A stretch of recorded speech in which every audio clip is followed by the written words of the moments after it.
ସୁନା ଦରରେ ବଡ଼ ପରିବର୍ତ୍ତନ। ଆଗାମୀ ଦିନରେ ଆହୁରି କମିପାରେ ମୂଲ୍ୟ।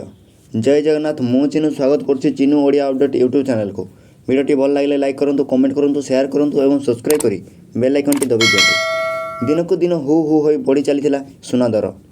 ଏମିତିକି ସୁନା କିଣିବା ପୂର୍ବରୁ 100 ଥର ଚିନ୍ତା କରୁଥିଲେ ଗ୍ରାହକ। କିନ୍ତୁ ଆଜି ସୁନା ଦରରେ ବଡ଼ ପରିବର୍ତ୍ତନ ଦେଖିବାକୁ ମିଳିଛି।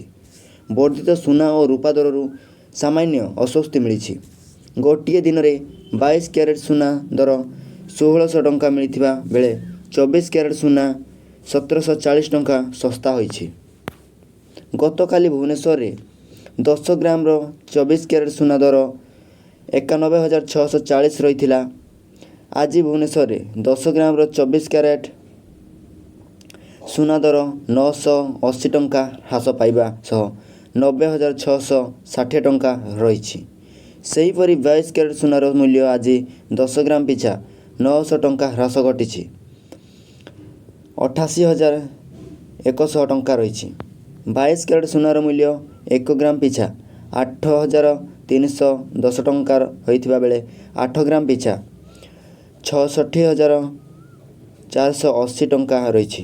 22 କ୍ୟାରେଟ୍ ସୁନାର ମୂଲ୍ୟ 1 ଗ୍ରାମ ପିଛା 9,660 ଟଙ୍କା ହୋଇଥିବା ବେଳେ 8 ଗ୍ରାମ ପିଛା 72,528 ଟଙ୍କା ରହିଛି। କଟକରେ ମଧ୍ୟ ସୁନା ଦରରେ ପରିବର୍ତ୍ତନ ଦେଖିବାକୁ ମିଳିଛି।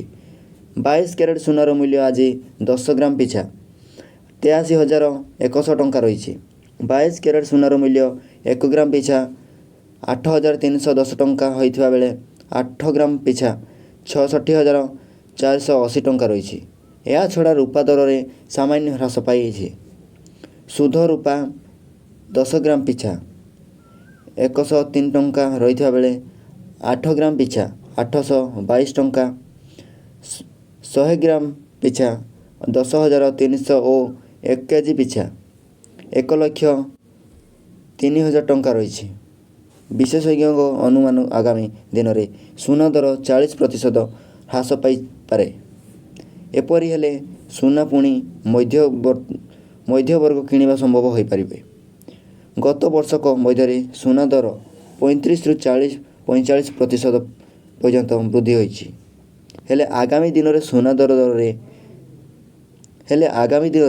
ଦରରେ ଭୟଙ୍କର ହ୍ରାସ ହେବାର ସମ୍ଭାବନା ରହିଛି। ଏହି ହ୍ରାସ 68-67%ରୁ ବି ଅଧିକ ହୋଇପାରେ ବୋଲି ଆକଳନ କରାଯାଇଛି। ଏପରିକି କିଛି ହେଲେ ସୁନା କିଣୁଥିବା ଲୋକଙ୍କ ଲାଭ ହୋଇପାରେ। ଭିଡ଼ିଓଟି ଯଦି ଭଲ ଲାଗିଥାଏ ଲାଇକ୍ କରନ୍ତୁ, କମେଣ୍ଟ କରନ୍ତୁ, ସେୟାର କରନ୍ତୁ ଏବଂ ସବସ୍କ୍ରାଇବ୍ କରିବାକୁ ଜମାରୁ ବି ଭୁଲନ୍ତୁ ନାହିଁ।